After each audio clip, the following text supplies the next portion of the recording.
आओ जीना सीखें। कहानी बहती जिंदगी पार्ट 3। शेराज के थकने की वजह से अब शेराज पिछली सीट पर आ गए थे और हसीब ड्राइवर के साथ वाली सीट पर। मरी की पेचोखम खाती सड़क पर गाड़ी दौड़ रही थी। सड़क के दोनों अतराफ इंतहाई खूबसूरत सीनरी थी और सड़क के अतराफ मुख्तलिफ किस्म के स्टॉल भी लगे हुए थे जिनमें लिबास, शालें, दुपट्टे और लकड़ी की आराइशी मसनूआत बराए फरोख्त थीं। एक बार फिर उन्हें यालाबारी का सामना था। उन्होंने गाड़ी रोकी, लेकिन शुक्र है यालाबारी जल्दी थम गई। अब वो पटरियाटा के करीब थे तो वहां बंदरों का खुला इलाका था, जहां लोग बंदरों के पास जाकर अपनी तस्वीर बनवा सकते थे। वो बंदर बहुत फ्रेंडली थे, जो इस बात की अक्कासी थी कि यहाँ के लोग जिम्मेदार और मुहज्जब हैं और जानवरों को तंग नहीं करते। इन लोगों ने 20 के करीब फीमेल बंदर भी देखे जो अपने छोटे छोटे बच्चों के साथ थे और लोगों के पास आकर खाने पीने की अशिया मांग रहे थे।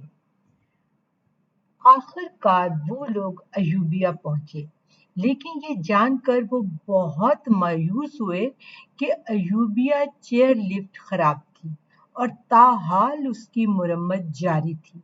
आफिया की मम्मा ने कहा, अगर ये सहूलियात मुसलसल मुमकिन बनाई जाएं तो टूरिस्ट ग्राफ कहीं हाई हो सकता है। हमारी बदकिस्मती देखें कि ये मुरम्मत 2 साल से जारी है। इसके बाद उन लोगों ने एक कमरा किराए पर लिया और अयूबिया घूमने लगे। वहां शरे वाली राइफल से निशानाबाजी का इत्मीनान भी था। आफिया की मम्मा ने तकरीबन 30 साल के बाद निशानाबाजी की मशक की, जो हैरत अंगेज पर बहुत बुरी न थी। इस दौरान बारिश शुरू हो गई और इन लोगों ने चाय पकौड़ा शॉप पर पनाह ली। बारिश रुकने पर इन लोगों ने वहां की मार्केट घूमी, मगर चीजें काफी महंगी थी। शेराज ने वहां से हाइकिंग स्टिक भी खरीदी। हसीब को एक हैट पसंद आया, लेकिन महंगा होने की वजह से वो ना खरीदा गया। आफिया ने छतरी खरीदी और फिर वो खाना खाने के लिए वापस होटल आ गए। खाना काफी अच्छा था और उन लोगों को भूख भी लगी थी। खाने के दौरान बारिश होती रही और वो लोग जहां बैठे थे वहां से व्यू भी बहुत शानदार था। खुशगपियों में खाना खाया और चाय भी पी।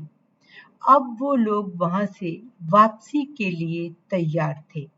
वापसी पर दोबारा बंदरों से हेलो हाय हुई, लेकिन शदीद बारिश की पेशीन गोई की वजह से उन्होंने गलियात का ट्रिप कैंसिल किया और इस्लामाबाद की जानब रवाना हुए, जहां आफिया की कजन जवेरिया के घर चंद घंटे स्टे किया और दोबारा रवाना हो गए।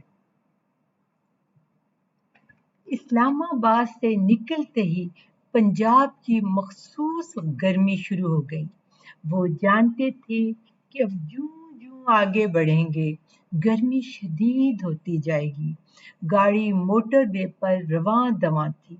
जब वो दरिया के करीब से गुजरे तो आफिया ने हसीब से कहा, क्या तुम्हें नहीं लगता हमारी जिंदगी इस दरिया की तरह बहती जा रही है, जो कभी पहाड़ों पर बहता है, कभी चट्टानों से गुजरता है, कभी ढलवान पर और कभी मैदान से, लेकिन रुकता नहीं है जब तक कि वो समुंदर में जाकर फना नहीं हो जाता। शेराज, हसीब और उनकी मम्मा गौर से आफिया की बातें सुन रहे थे। उन्हें सारा सफर एक ख्वाब की तरह लग रहा था और आफिया एक फिलासफर की तरह, लेकिन जिंदगी बहती जा रही थी, बहती जा रही थी, बहती जा रही थी, बगैर रुके।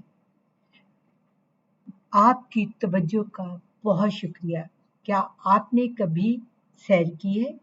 क्या आप कभी पाकिस्तान के मुख्तलिफ इलाका जात में गए हैं? अगर गए हैं तो बताइए आपको कैसा लगा। Thank you.